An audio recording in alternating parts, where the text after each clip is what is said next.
Yes, everyone, how are we doing? And welcome to the post-match reaction for Real Madrid 3, Manchester City 1. Or if you want the aggregate score, Real Madrid 6, Manchester City 3. We've been absolutely battered at the Bernabeu. It was an embarrassment, that second leg. We've just been well and truly beaten. It's a really sour one to take this. Because the thing is, as much as this has been a really bad season for City, that is up there with one of the worst things we've experienced by a country mile. The players just didn't look up for it.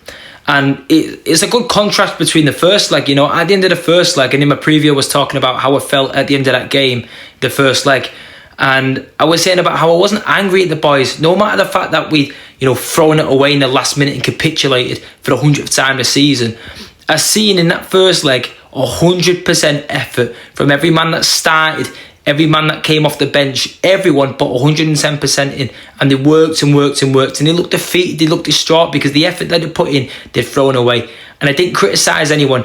It was individual mistakes that cost us that first leg, but I didn't criticise anyone. However, this game, it was completely different. The game, the tie, the entire leg, it was thrown away after 4 minutes of incompetent defending. And Mbappe runs through a simple ball over the top, not defended well enough, and they're through. That 1-0, you knew there and then they're through. City weren't pulling it from behind against Real Madrid at the Bernabeu. Honestly, I must have spent that much time ahead of this game talking and just trying to big ourselves up and make myself believe. What was the point in that? Why should I believe when the players evidently don't believe in themselves? We didn't look like we deserved to be on the same pitch as that Real Madrid team. It looked like we'd given up. Maybe not necessarily after 1-0 because we were still trying somewhat and still trying to defend at least, but 2-0 up before half-time. It looked like the players had threw the towel in. It looked like we'd given up. It wasn't good enough. It absolutely wasn't good enough. The defending was a shambles for a good period of the game. The midfield created nothing. It was ran through time and time again. And the attack, they couldn't create anything. From top to bottom, it was a complete mess, this game. And look, this is obviously me generalising because I don't want to start digging out individual players and individual performances because, like I said before, the entire team wasn't good enough today. Real Madrid looked twice the team we were. It was embarrassing. We were battered. We were absolutely battered. We looked terrified of Real Madrid, terrified of Kylian Mbappe. And now, look, to be fair, understandably, he is probably the best player in the world. I get that. But this is one of the best defences in the world. We've got some of the best players in the world in this team, the best manager in the world. Look at what we've achieved in the past. We shouldn't go into teams fearing them. We shouldn't, no matter the position we are in the actual game, we shouldn't be fearing a team.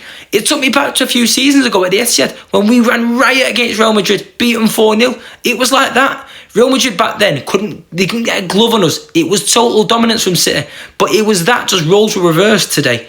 We couldn't get a glove on Real Madrid. And now look, I know we scored. And yeah, well done. We got the goal. 3-1, 93rd minute, whatever it was. And even if we'd have got that penalty and scored it, with McAtee, because it definitely was a penalty, he was fouled inside the box. VAR, nowhere to be seen. It was Real Madrid, didn't it? But it wouldn't have made a difference. I'm not going to start getting angry about refereeing decisions and start blaming a referee. Because, ridiculous, it wouldn't have made any difference anyway. Yeah, if we'd have lost 3-2. What difference is that? We're 6-4 out in aggregate. Look at the timing of the penalty. Look at the timing of that Nico Gonzalez goal. It had made no difference. City by then were well and truly out. By 35, 40 minutes into the game, we were well and truly out. Because like I said, how can you expect me to believe, City fans to believe, City fans that have travelled all the way to Madrid on such short notice, took the time off work, paid all that money for flights and everything and hotel and everything. How can you expect them to believe when the players themselves don't look like they believe? That isn't Manchester City that I've recognised. It was just miles off it. I don't even know what to say. I don't even want to talk about the game because it was just all Real Madrid. It was all Real Madrid. There's nothing from a Manchester City aspect that we can talk about. I mean, I'll touch on certain players here and there, but as far as the incidents of the game, 1-0 Mbappe, 2-0 Mbappe, 3-0 Mbappe, I don't think the defending for any of the goals was good enough at all. The first one, long ball over the top, should have been defended better. The second one, Gavardo gets flattened. Even on the build-up to that, the defending wasn't good enough. It was far too easy for Real Madrid. And don't get me started on that third one. How many men were behind the ball then?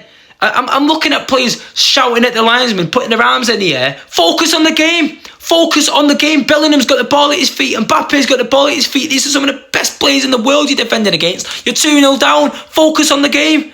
Every man for City, bar maybe one or two, was behind the ball. There's no way Real Madrid should have been able to get through that at all. Never mind Mbappe be given the time and the space to take that shot off on the edge of the box. It just wasn't good enough defensively from City. And look, after that, I was just waiting for the game to finish. It was a painful watch. It felt like it was going in slow motion. City just took the mick out of, do you know what I mean? And we're out of the Champions League, you know, and it's our own fault. We deserve to be out of the Champions League. You know, you can't play like that. You can't not compete and expect to still be in this competition. I mean, in the first place, it's our own fault we're against Real Madrid at this point of a competition. Think of the games that we've played in the group stage in the build-up. Some of the leads we've thrown away. 8 points City have thrown away from winning positions in this competition. The first one, Sporting, we were 1-0 up. I think we got beat 4-1 against Sporting. 4-1. Feyenoord, 3-0 up. 3-3. Feyenoord, we were 3-0 up at the Etihad Stadium and we threw it away to draw 3-3. And then, obviously, the most recent one before today, the one I went to, PSG, 2-0 up. And yeah, we lost 4-2, but I felt for the entire game, PSG were the better side. But the two before that especially, there's no way. There's no way. Even one of them, if one result was different, it could be totally different. And, you know, City could be getting through to the round of 16 of the quarters. But what difference does it really make? When you really think about it, when you compare the way Man City play today, whether it's the qualifying for the round of 16 or playing in the quarterfinals and semi-finals, if we're going to get beat like that, we may as well get it over and done with early on. Then, you know, even more heartbreaking the semi-finals, isn't it? I feel like there's no excuses for that at all. You know, as far as the starting 11, we had pretty much everyone you could want in there. You know, I understand Haaland was injured ahead of the game, and that was a shock. That was a big blow. I wasn't expecting that. I was expecting him to start today. I'm on the way home from work, right? And I'm just scrolling Instagram, waiting for the lineup. And then I start seeing posts about Haaland's not starting. And my heart sunk. It was like, it just sucked a bit of life out of me. Because obviously he'd have been one of our biggest threats. But I expected City to play a lot better than that. And I think Haaland being on the pitch, I don't know how much that would have changed. We might have got 1 or 2 more goals, you know. But I think Real Madrid, they didn't exactly leave second gear for a lot of that game. They were comfortable. I think if City would have got a goal at any point, they'd have stepped it up too. I don't think it was a way of City winning that. After watching how they were today, I don't think it was a way of City winning that. And if we were playing the same way, and, you know, Real Madrid, you know, and everything would have been the same way, the same chances and everything, I don't know how much difference Erling Haaland would have made. Haaland is the best finisher in world football. I 100% believe that. And Mbappe obviously showing it again today. He's the best player. As far as finishing ability, there's no finisher like Erling Haaland in the world.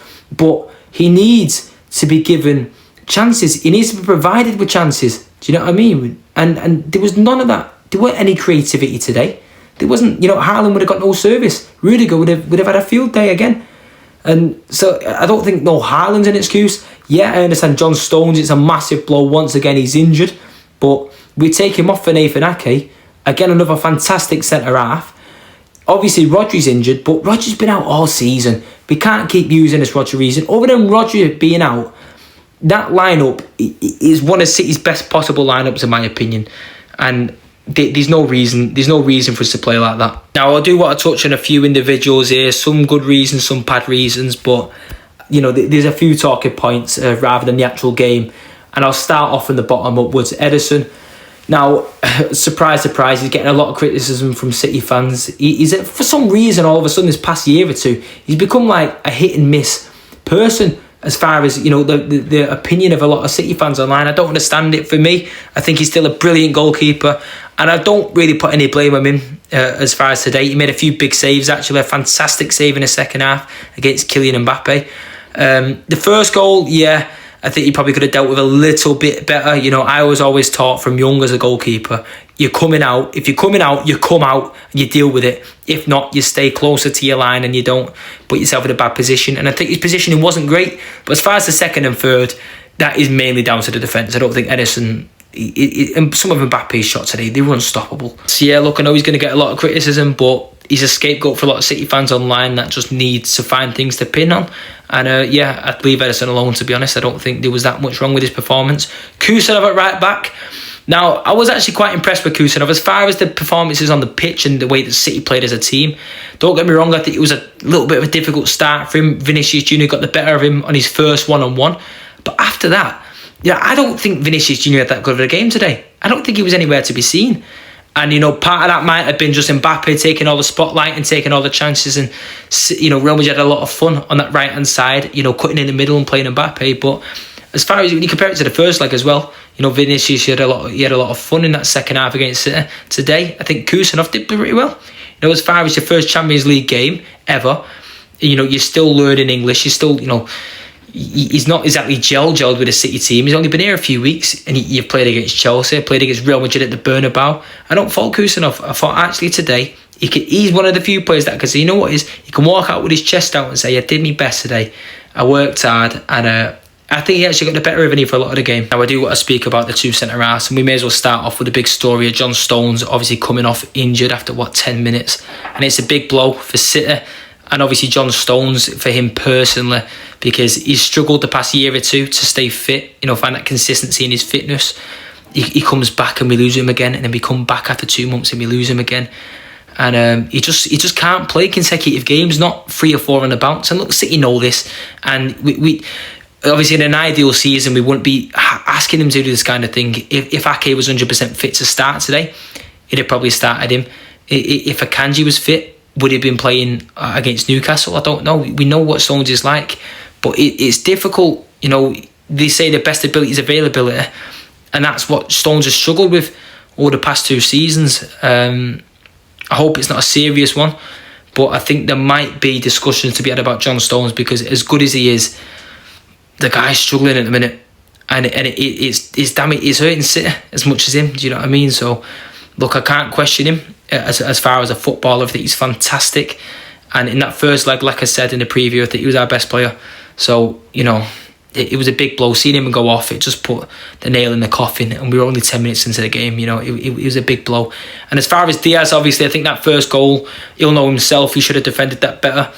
I think if you can't get your head on it, you stay on your feet, you don't go to ground. But after that, I think he was probably City's best defender, maybe best player. You know, Real Madrid, it could have been 5 or 6 if it wasn't for some of his great blocks and great tackles and everything. So, yeah, he was sound, to be fair, Diaz. That midfield 2 of Bernardo Silva and Ilkay Gundogan, I won't spend that much time speaking about them because I don't think they were good enough. There isn't that much to say. Other than that, they weren't good enough. I think at times they were glided past by some of the Real Madrid players, and Mbappe and Bellingham just went through that midfield. And Nico, to be fair, I thought he was sound. It was nowhere near as the level as he was on Saturday, against Newcastle, but he played half the game with a yellow card.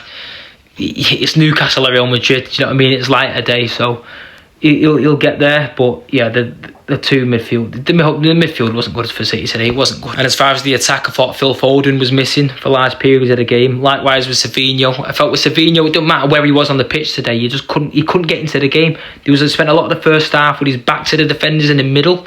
You know, not playing up front, but playing as if he'd be just off a striker that wasn't even there. He struggled, and then second half he went out left, went out right, you know, playing wide, and he was missing Savinho. He don't think he had a good game. And Omar Mamouche, obviously it was a beautiful free kick to get that Nico goal later on, but it counts for nothing. And as far as his performance today, likewise, I just think the entire attack was missing really. He didn't have a lot of fun. Mamouche looks a bit lost going forward. I think he is better with a striker up top there, you know, a Haaland just to play off, because he looked like he didn't know where he needed to be. He was, you know, going left, you know, sometimes, and there was just a big gap in the middle, and sometimes he'd be down the middle, and it just looked lost. I'm sorry, he's confusing me. He looked lost. And yeah, look, I've not heard anything about what Pep has said following the game. I've not seen anything, not seen any interviews or nothing, because I'm filming this literally straight after the game, because obviously I'm at work tomorrow and I need to get this all edited and ready to go for tomorrow or today when you're seeing this. But I need the time to do it, so I've just had to film it straight away. So it'll be interesting to see what Pep has to say. You know, people will question him. Idiots would question him, I'd say. The lineup was always going to be a bit hit and miss. You know, if Gundogan would have had a good game today, they'd be saying, oh, it was a stroke of genius. The fact he didn't, they'd be saying, oh, they'll put a lot of blame on him or put blame on Edison.